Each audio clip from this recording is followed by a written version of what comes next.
રાજ્યના વન અને પર્યાવરણ, વાહન વ્યવહાર અને ક્લાઇમેટ ચેન્જ રાજ્યમંત્રી પ્રવીણ માળીના અધ્યક્ષસ્થાને બનાસકાંઠાના દાંતા પીપળાવાળી વાવ ખાતે રાજ્યમાં સૌપ્રથમ વખત કેસુડા મહોત્સવ 2026નું આયોજન કરાયું હતું.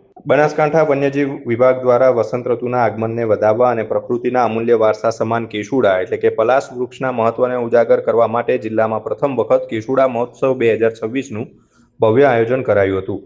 આ પ્રસંગે મંત્રી પ્રવીણ માળીના હસ્તે પલાશ ફોટો પ્રદર્શનનું ઉદ્ઘાટન કરવામાં આવ્યું હતું, જેમાં કેસુડાના વિવિધ પાસાઓને ઉજાગર કરતી મનમોહક તસવીરો પ્રદર્શિત કરાઈ હતી.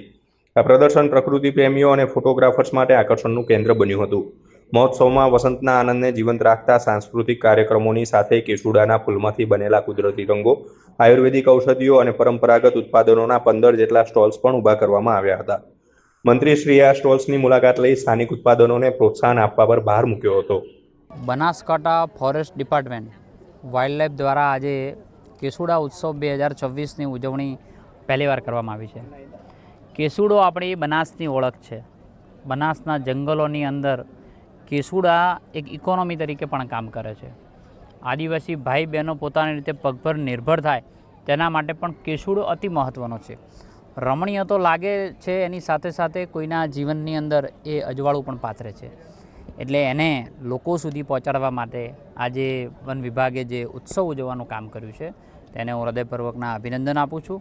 અને સાથે આજે ટ્રેલનું પણ આજે મુલાકાત કરવામાં આવી કે જે નેચર ટ્રેલ એટલે કેસુડાની ટ્રેલ નેચર વોક કર્યું છે. એનો પણ ખૂબ આહલાદક અવિસ્મરણીય દિવસ રહ્યો છે.